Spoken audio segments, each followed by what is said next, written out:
A paz do Senhor, povo de Deus, louvado seja o nome do Senhor Jesus Cristo, mais um Desperta Crente, amém? Com a missionária Odete Santos, louvado seja Deus, que sou eu para a glória de Deus.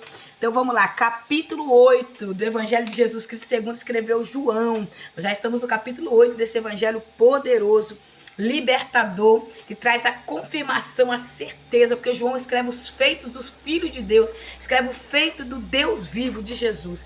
E esse capítulo é muito poderoso, porque depois do capítulo 7, depois eles saírem da festa dos tabernáculos, depois, porque a festa dos tabernáculos significa trazer a memória dos jovens, a nova geração, os feitos do Senhor, os feitos daquilo que o Senhor Deus tinha feito por eles após ter saído do Egito, passado pelo deserto, a história deles sendo contada novamente. Então eles saíam das suas casas, iam para as tendas para trazer ali para a nova geração uma reflexão do poder do Deus vivo que nós servimos. Então os judeus ali tinham esse objetivo nessa festa dos tabernáculos. Então, quando eles vieram agora para o capítulo 8, aqui que João escreve, João vai trazer o encontro de uma mulher adúltera com a luz, de um encontro de uma mulher com Deus. Como que esse encontro vai acontecer? Os fariseus aqui religiosos, os doutores da lei, aqueles que queriam matar Jesus, vai pegar uma mulher num ato de adultério, praticando um ato de adultério.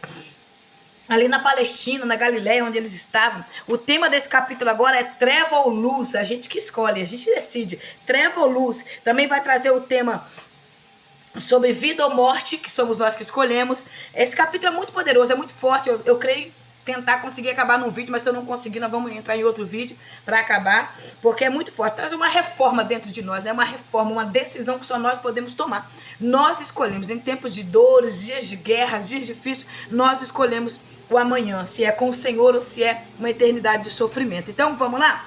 Os judeus ali, o verso 1 diz assim: entretanto, Jesus seguiu para o Monte das Oliveiras. Jesus vai para a oração.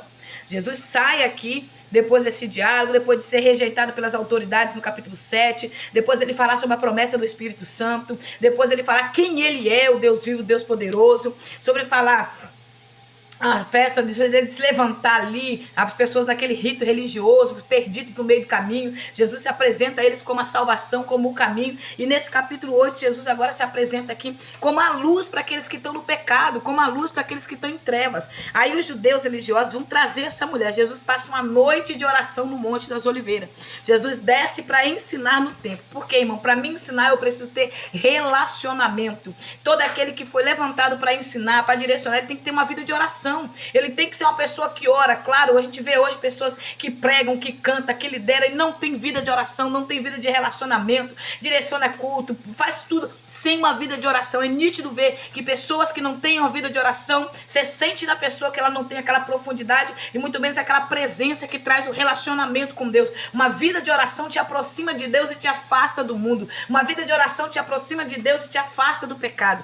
Então é necessário ter uma vida viva, uma vida atualmente em oração, para poder ensinar. Então Jesus, depois de uma noite de oração, ele vai ao templo para ensinar, ele se assenta para ensinar. Irmãos, aquele que se assenta para aprender pode ficar de pé para ensinar, amém? Então vamos lá. Versículo 3. Os escribas fariseus trouxeram até ele uma mulher surpreendida em ato de adultério. Forçaram a ficar em pé no meio de todos. Pensa aí, envergonharam aquela mulher. A soberania, a autoridade deles, a soberba deles ali. Botou aquela mulher de pé, pelada, né? Porque o texto dá para informar aqui um pouco que ela foi surpreendida em ato de adultério, então pegou ela como estava, né? Sem roupa. E levou ela ali. Mas cadê o adúltero que estava adulterando com ela? Aqui a gente vê que a lei ali dos judeus, eles encobriam mais o homem, né? Valorizavam mais o homem, o machismo aqui neles, e assim atacavam mais as mulheres. As mulheres naquele tempo não tinham valor. Jesus veio quebrando todos esses ritos, todo esse paradigma, valorizando as mulheres. Louvado seja Deus pelo nosso Senhor Jesus, que nos deu valor. Glória a Deus. Então esse capítulo aqui é muito importante para nossas vidas, porque vai nos trazer e nos mostrar decisões que nós temos que tomar. Então coloca essa mulher de pé e eles chegam até Jesus: mestre, essa mulher foi apanhada em flagrante adultério. E aí vai querer que Jesus diga agora. Eles achavam que eles iam pegar Jesus na lei, porque se a gente observar, eles sempre estavam tentando pegar Jesus na própria lei, na lei que eles mesmos quebravam, na lei que eles mesmos não viviam. Então eles levam essa mulher até Jesus para ver o que Jesus ia falar. Se Jesus aprovasse o apedrejamento daquela mulher, que era a ordem, né, que era veio dada no tempo de Moisés, na lei ali em Deuteronômio, se eles aprovassem a ser apedrejada daquela mulher, Jesus estaria quebrando também a ordem, né, a lei romana, porque a lei romana não permitia que os judeus apedrejassem, porque os judeus estavam debaixo da lei romana. Então, se Jesus falasse que tinha que apedrejar, Jesus estava indo contra a lei romana. E se Jesus falasse que não tinha que apedrejar, ele estava indo contra a lei de Moisés, a lei mosaica. Então, ele estaria contra a Torá. Então, eles queriam pegar Jesus em alguma área. Jesus continua escrevendo ali na terra, porque às vezes é necessário ignorar algumas perguntas, irmãos. Algumas armadilhas que são feitas para nós. Há pessoas que nos mandam mensagem, tem com a armadilha preparada. Há pessoas que vêm buscar um diálogo, trazer um diálogo com você para te pegar em algumas situações. Tem pessoas que vêm com o coração cheio de malignidade para ver o que você vai falar. Então, às vezes, é necessário você ignorar e fingir que não está ouvindo. E Jesus faz isso, ele ignora. Ele ignora aqueles homens. Ele ignora aquela pergunta. E você vê assim a hipocrisia neles, que eles chamam Jesus de mestre, só que eles não consideravam Jesus como mestre, porque a intenção deles era matar Jesus, a intenção deles era levar Jesus à morte para poder impedir que Jesus continuasse pregando a verdade como Jesus estava pregando. Jesus aqui vai ignorar, porque há momentos que é melhor ignorar, é melhor não ouvir. Então tem situações que eu tenho ignorado ultimamente, tem conversas que eu tenho fingido que não estou ouvindo, porque é melhor do que você se oprimir, do que você ficar ali entristecido com aquelas situações. Então faça isso, porque há momentos para todas as coisas, amém? E ali eles começaram a provar Jesus, a tentar Jesus, que estão fazendo o papel de quem? De Satanás. Porque quem acusa e quem atenta é o diabo. Vai lá, capítulo 1, capítulo 4, que a gente vai ver que Jesus foi levado ao deserto para ser tentado. Capítulo 4, capítulo 1. Jesus foi levado ao deserto para ser tentado pelo diabo. Então, quem tenta é o diabo. Então, eles queriam tentar, eles queriam provar Jesus, acusar. Eles queriam que Jesus caísse ali naquilo que eles estavam fazendo. E eles estavam fazendo o papel de diabo. Mais à frente, Jesus vai falar que eles estavam fazendo o papel de Satanás. Eles estavam fazendo aquilo que o diabo faz, que é acusar. Então Jesus vai levantar a cabeça e vai responder para eles que não tem pecado, atira a primeira pedra. E ali todos eles soltam aquelas pedras e começam a sair dos mais velhos aos mais novos. Por que os mais velhos começam a sair primeiro? Porque a gente sabe que as pessoas mais velhas é reconhecida como sinal de experiência, sinal de pessoas que têm um entendimento, que têm conhecimento. Os anciões são conhecidos assim, pessoas que têm a autoridade para falar sobre qualquer situação, porque tem uma idade avançada que viveu aquilo. Então os anciões vão saindo porque eles viram que Jesus não poderia ser pegado na lei, porque da sabedoria que Jesus recebeu do céu. Quem não tem pecado, atira a primeira pedra. Qual é o ser humano que nunca pecou? Qual é o ser humano que está aqui que nunca pecou? Porque o único que nunca pecou é Deus, é Jesus, aleluia. Por isso que ele se fez homem, irmãos, para mostrar pra gente que é capaz da gente lutar contra o pecado, para vencer esse desejo de pecado. Nós temos a natureza caída, irmãos. Às vezes você não consegue entender como uma pessoa faz uma maldade contra alguém. Hoje eu tive uma conversa aqui com a dona aqui da casa onde eu moro, e a gente falando sobre isso, a maldade do homem, o que o homem faz, como a pessoa pode ter esse caráter de matar, de abusar sexualmente de alguém, de fazer tanta covardia, com tantas coisas que nós temos vivido atualmente vendo, são coisas que trazem à nossa mente pensamentos que a gente não consegue entender. Senhor, como pode o ser humano fazer isso? Então nós temos a natureza caída, a natureza adâmica, nós somos mal. Para com esse negócio de você se achar, não, eu sou uma pessoa muito boa, né? Eu faço, não, irmão, nós somos mal. Pisa no seu calo para ver, que ele te mostra quem você é. Faça alguma coisa que você não gosta, que você mostra quem é. A pessoa mais boazinha que existe, que você conhece, pisa no calo dela, que ela vai revelar para você quem ela é verdadeiramente. Nós temos a natureza caída. Então Jesus vai falar para eles, quem não tem pecado, atira a primeira pedra. Jesus não está passando a mão no pecado da mulher. Jesus está trazendo para eles a hipocrisia que eles estavam vivendo. Há pessoas que gostam de acusar, de apontar, fazem o papel de Satanás, mas não vive aquilo que está apontando, não vive aquilo que está falando. É isso que o Senhor Jesus está dizendo. E novamente inclinou-se e deixou entre eles ali, eles resolver.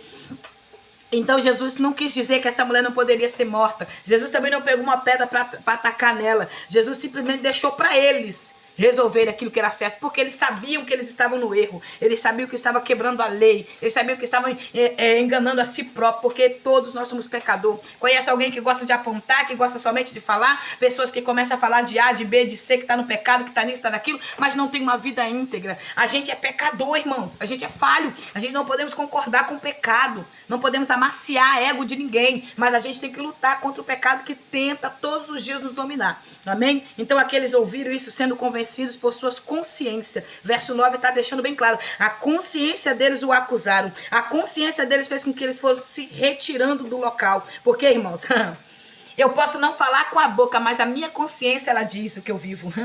Eu posso não falar com a boca, mas a minha consciência me acusa. Se faz fofoca, se faz calúnia, se é um adúltero, se é um ladrão, se é um salteador, se é um engano. É isso que a gente precisa ter, a mente liberta. 1 Pedro, capítulo 1, eu já li esse verso outras vezes aqui, que fala sobre a mente do ser humano, sobre a consciência do ser humano. Eu amo esse versículo, irmãos. Eu amo esse versículo de 1 Pedro, capítulo 1, versículo 3. Sabe por que eu gosto desse versículo? Porque ele me faz entender que o apontamento de pessoas não pode mudar quem eu sou, não pode mudar quem Deus está me tornando, não pode mudar quem Deus está me fazendo ser. Olha só, esse versículo é muito profundo. Assim sendo, estáis com a mente preparada. A sua mente tem que estar preparada, liberta. A sua mente tem que estar em Cristo. A sua mente tem que estar sabendo quem você é mesmo. Você sabendo que você é falho, se você se arrependeu, pediu perdão, você tem que ter essa mente limpa, essa mente pura, essa mente pronta. Para ouvir o quê? Prontos para agir, alertas, depositai toda a vossa esperança na graça que vos será otorgada na plena revelação de Jesus Cristo. Se a sua mente estiver se acusando, se a sua mente estiver aceitando a acusação de Satanás, tem pessoas que estão, não, eu não posso ir para o céu, eu sou a pior pessoa do mundo. Há pessoas que estão recebendo acusações de pessoas, apontamento de pessoas, as pessoas são usadas pelo maligno para acusar, irmãos. Olha aqui, a gente vê aqui também nesse capítulo que não é pessoas de fora, são pessoas de dentro. Essas pessoas aqui que representavam a liderança, que representavam homens conhecidos da lei, são os que estão acusando aquela mulher, são os que estão levando aquela mulher para ser morta, são os que estão tentando matar Jesus. Muitas vezes é dentro da igreja que nós estamos sofrendo ataque, muitas vezes é pela própria liderança que nós estamos sofrendo ataque, muitas vezes são por pessoas que deveriam nos abraçar, nos amar, nos ajudar, nos fazer sair do pecado, do erro. É onde a gente está sendo acusado, jogado para fora.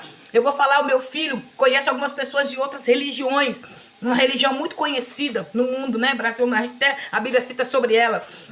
Então as jovens dessa igreja chamam meu filho direto para estar indo lá, eles abraçam, eles têm a compaixão, enquanto os cristãos, filhos de cristão, são os primeiros a condenar, a acusar. Tem uns que não falam mais com meus filhos, então a gente vive isso, irmãos. Somos nós que estamos matando uns aos outros dentro da igreja, somos nós que estamos, parece que a gente está indo numa escada, né, subindo uma escada para o céu, e nessa caminhada dessa escada para o céu, tá um tentando jogar o outro para baixo, jogando o outro para baixo. É isso que está acontecendo atualmente. Não é uma igreja que está amando, que está avançando, que está querendo levar para o céu, não. É uma igreja que está jogando para baixo, expulsando para fora. Mas isso não significa que não tem uma igreja verdadeira, porque tem líderes levantados por Deus, homens e mulheres sarados, curados para esta obra que Deus confiou. Então não deixe ficar doente dentro da casa de Deus, não deixe você ser uma pessoa doente na casa de Deus, não deixe você ser a invejosa, você ser a fofoqueiro, você ser o caluniador, você ser a mulher que inveja, você ser o homem que inveja, você ser o falso líder, o falso profeta, o falso testemunho. Não faça isso, não deixe o diabo usar você como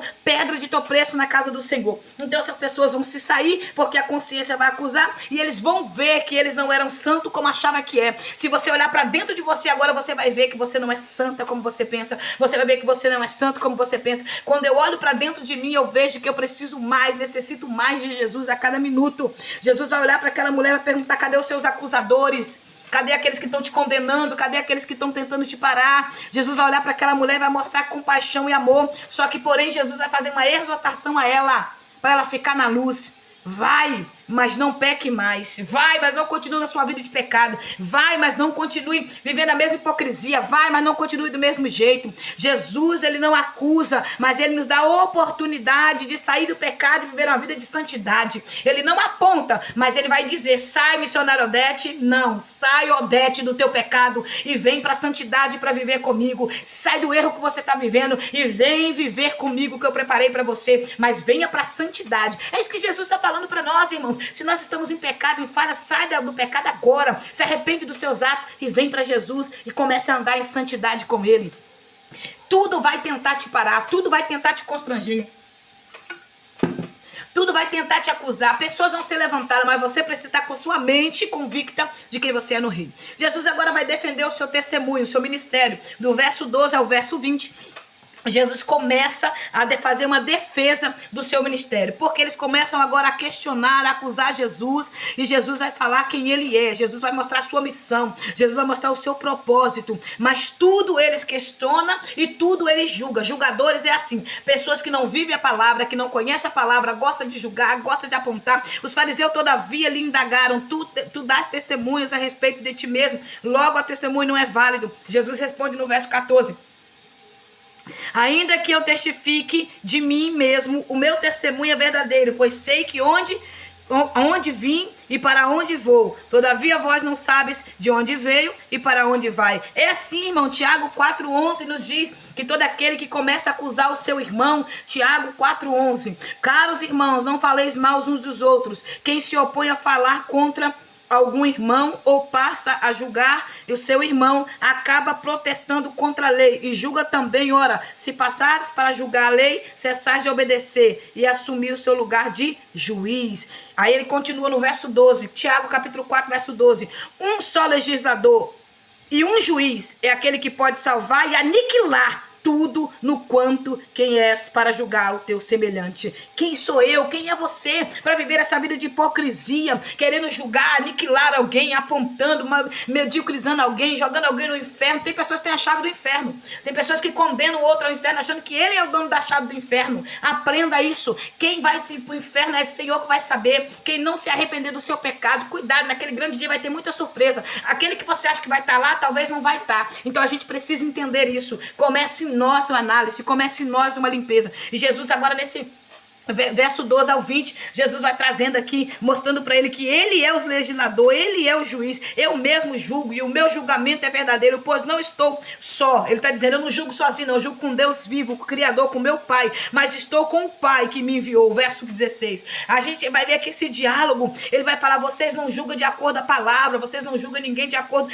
com o julgamento certo, vocês julgam com seus desejos, com as suas vontades. Se você ver o verso 20, vai falar que Jesus falou todas essas coisas perto do gasofilaço. Então, desde o tempo de Jesus, já havia pessoas usando a fé para poder tirar dinheiro das pessoas, usando a fé para ficar rico, usando a fé para crescer, para proceder uma vida. Eu fico observando, sabe, irmãos, as pessoas que estão roubando a casa de Deus, elas não são acusadas, elas não são apontadas. Pessoas sabem o roubo, sabem as coisas e fingem que nada a ver. E aqueles que vivem na sinceridade, numa vida com Deus, esses aí estão negando a própria fé em saber que está acontecendo e fingem e negligenciam. Então, desde aquele tempo já havia pessoas que usavam a fé, porque o verso 20 está dizendo, enquanto ainda ensinava no templo, ninguém o prendeu, pois não era chegada a sua hora. Essas palavras Jesus proclamou no lugar do gasofilaço. Então, desde os tempos de Jesus, havia quem usavam a fé para ganhar dinheiro. Então, naquele tempo ali, havia 13 gasofilatos ali no tempo de Herodes, onde era colocado ali suas ofertas, seu dinheiro. Então, imagina, 13 gasofilatos para receber a oferta do povo. A gente tem que entender, irmãos, que não é de agora que a gente vê esses falsos testemunhos,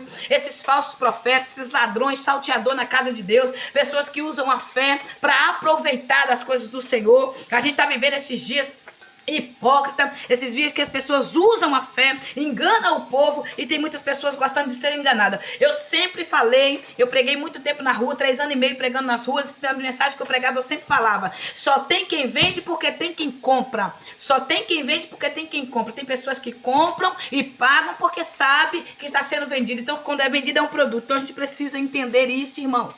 Precisamos analisar as coisas como tem que ser feita, para onde está indo, para qual procedimento, o que tem feito, como é que tá vendo. Por isso que tudo que eu faço com tudo papelzinho, tudo acertadinho, tudo ali assinado, todas as notas, porque se alguém querer me acusar, tá aqui. Alguém abriu a boca dizendo que eu estava comprando carro com dinheiro do trabalho que eu faço. Eu falei, então tem que provar.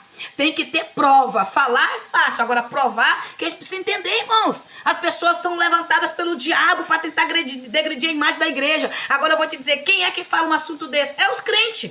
É aqueles que estão dentro da igreja que faz isso. Quem está levando escândalo para o mundo é a própria igreja. A igreja não, né? Os próprios crentes, porque a igreja de Jesus é diferente. São os próprios crentes que dizem ser cristão que estão levando os escândalos. Leva a fofoca, leva a calúnia, leva a defamação e leva para escandalizar no mundo. Então analisa a sua vida, analisa. Eu analiso a minha, você analisa a sua. Se todos nós começássemos a cuidar da nossa vida espiritual, nós não estaríamos vivendo esses escândalos que nós atualmente vivemos. Amém? Então Jesus traz agora ela defende seu ministério, dá testemunho de quem ele é, nesse diálogo, nessa discussão que está acontecendo aqui. Eles tentam pegar Jesus, os fariseus religiosos, eles gostavam de conhecer a genealogia, eles querem conhecer a genealogia de Jesus. Ele pergunta no verso 19, quem é teu pai? Jesus, querendo saber da que genealogia que Jesus era, quem era, né, o pai de Jesus. E Jesus agora anuncia a sua partida do verso 21. Ele começa a falar que para onde ele vai eles não poderiam ir. Jesus iria para a cruz. Jesus estava mostrando que o propósito dele seria cumprido na cruz e ele partiria para o céu. E ali muitos não poderiam ir daqueles religiosos. Por que não poderia? Porque no céu não entra pecado, incredulidade, religiosidade, mentira, engano. Jesus está dizendo, vocês precisam abandonar a farsa que vocês vivem para poder chegar à eternidade para comigo. Então Jesus está mostrando para eles que se eles não mudassem o caminho, eles não poderiam chegar aonde Jesus chegaria. E muitos daqueles homens realmente não se arrependeram, mas levaram Jesus à cruz, aleluia, para se cumprir o propósito. Mas ele seguiu dizendo, vós sois daqui de baixo, eu sou de lá de cima, vós sois deste mundo, eu deste mundo não sou. Ah, meu irmão, entenda isso. Quem é de baixo não entende o que é as coisas que é de cima. Tem pessoas que nunca vão entender, porque quem é de baixo não entende o que é de cima. Jesus está dizendo, eu sou de cima, eu sou do céu, vocês são aqui da terra. Vocês, enquanto vocês não se despir desse ego, desse orgulho, vocês não vão conhecer a verdade. Por isso eu vos afirmo que morrereis em vosso pecado, se vos não credes que eu sou, certamente morrereis em vosso pecado. Ele está dizendo, certamente morrerá o inferno. Vocês serão arrastados pelo pecado para o inferno se não se arrepender. É isso, irmãos, que nós precisamos entender. Se nós não se arrependermos, nós seremos arrastados para o inferno. Se nós não se arrependemos da vida, das práticas que vivemos. Há pessoas que têm um coração fechado, que não quer abrir o coração para Jesus. Mas às vezes eu paro para pensar, meu Deus, quantas pessoas hoje já se encontram no tormento eterno, se encontram ali perdidos e lembrando das oportunidades, vendo a gente aqui tendo essa oportunidade. Porque no evangelho mesmo a gente vai ver que na passagem do rico de Lázaro, que o rico está no inferno não porque era rico, mas porque era soberbo, orgulhoso e não quis a graça de Deus. E Lázaro está no seio de Abraão, só que de lá do lugar de tormento, do lugar de dor, o rico vê Lázaro no seio de Abraão e ele pede ajuda, mas não pode, porque quem está cá não pode passar para lá. Então as pessoas que morreram sem Cristo, está vendo agora pessoas aqui na terra tendo oportunidade, a sua família tendo oportunidade, seus filhos tendo oportunidade, e rejeitando a Deus, e eles estão de lá gritando para eles não irem para lá, blasfemando contra Deus, blasfemando. Porque hoje a gente tem essa oportunidade de aceitar Jesus como Senhor e Salvador, mas não queremos, irmãos. Preferimos viver as práticas do engano, as mentiras ocultas. Preferimos não confessar pecado, não pedir perdão. Nunca vivemos uma geração tão terrível como nós estamos vivendo. Nunca vivemos uma degradação do evangelho tão feia como nós estamos vivendo. Nunca vivemos uma descredibilidade tão grande como a igreja hoje vive. A igreja hoje não é mais referência, irmãos. É algo muito sério. Nós precisamos nos levantar, nós precisamos se arrepender. O Brasil precisa se arrepender, eu preciso me arrepender, você precisa se arrepender. Nós precisamos chegar ao arrependimento, porque o Senhor está gritando para cada um de nós. A sociedade nunca gritou para uma igreja se posicionar como nós estamos vendo hoje. Leis aprovando, leis malignas que degridem a imagem da família, que acaba a família, que destrói a família. E muitos de nós estamos de braço cruzado vivendo o nosso mundinho de pecado, achando que vamos para o céu desse jeito. As leis aí aprovando todas as práticas ilícitas de pecado, todos tipos de pornografia, todos os tipos de coisas erradas, todo tipo de adultério, porque todo tipo de adultério é todo sexo desprovido da graça de Deus. Adultério significa sexo longe da vontade do Senhor. Todos os tipos que você imaginar aí, que eu não vou ficar citando o nome aqui, mas todos os tipos que você imaginar, de forma de sexo que não provém do Senhor. É isso que significa adultério. E nós precisamos voltar para o Senhor urgente, irmãos. Precisamos voltar a nossa vida para Jesus, porque quem é de baixo não consegue entender o que é de cima. Tem pecados que estão arrastando algumas pessoas para o inferno, e tem pessoas que estão preferindo ir para lá do que ter uma transformação de vida. Os judeus, contudo, não entenderam que eles falavam acerca de Deus. Eles não entendiam que o Senhor Jesus estava falando no verso 23 de Deus, estava falando da oportunidade, da confiança, do aquilo que o Senhor confiou na mão dele. As palavras que Jesus falava não entrava no coração desses judeus religiosos. As palavras que têm sido ministradas atualmente não entram no coração do religioso, irmãos.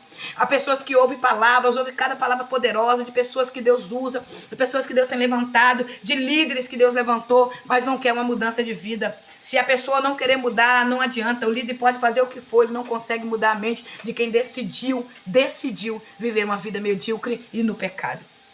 versículo... Eu vou encerrar esse vídeo aqui para não ficar muito grande e vou continuar do verso 31, que vai falar sobre a verdade que liberta, amém? Deus é fiel, vamos orar? Senhor, eu quero externar minha gratidão pela vida do meu irmão, da minha irmã. Sou grata ao Senhor por esse Desperta Crente, por essa data de hoje, 26/7. Nós estamos quase terminando esse mês que o Senhor nos permitiu viver, Senhor, cada dia. E eu quero ser grata, externar minha gratidão pela vida dos meus irmãos, pelos que estão aqui, Senhor, inscritos nesse canal. Senhor, continua abençoando teus filhos, continua derramando graça, derramando força, autoridade, repreendendo, Pai, tudo aquilo que tenta o acusar, o impedir de chegar lá. Meu Deus, abre o entendimento da minha irmã, abre o intelecto do meu irmão, abre, Senhor, para que eles possam entender. O Senhor já lavou eles com teu sangue, o Senhor já deu um banho de graça neles, eles precisam entender quem eles são, ó Pai. Não deixa as circunstâncias, as situações do momento impedir que eles vivam o propósito do Senhor. Pai, em nome de Jesus, joga por terra, abre, Senhor, a mente dos teus filhos para que eles possam entender. Nós não somos daqui de baixo, nós somos de cima, nós somos do céu, nós somos, Pai, povo santo, geração eleita, sacerdote escolhido pelo Senhor. Nós somos, ó Pai, um povo adquirido, Pai, pelo Senhor, para viver uma eternidade. Nós oramos agora te pedindo, abra o nosso entendimento, para que nós possamos conhecer essa verdade, para que nós não ficamos como os judeus, os fariseus naquele tempo, ouvindo da sua própria boca, meu Senhor, a palavra que transforma e mesmo assim rejeitando a verdade. O Senhor tem falado conosco nesses últimos tempos e eu te peço neste momento, não nos deixa rejeitar, Senhor, a vontade do Senhor para conosco, no nome de Jesus. Amém. Que Deus te abençoe, que a graça do Eterno te alcance, que o Senhor nos dê força para continuar e que você não pare por nada, no nome de Jesus. Segunda-feira, se Deus permitir, nós voltamos e eu dou a continuidade aqui nesse verso 31. Amém? Deus te abençoe.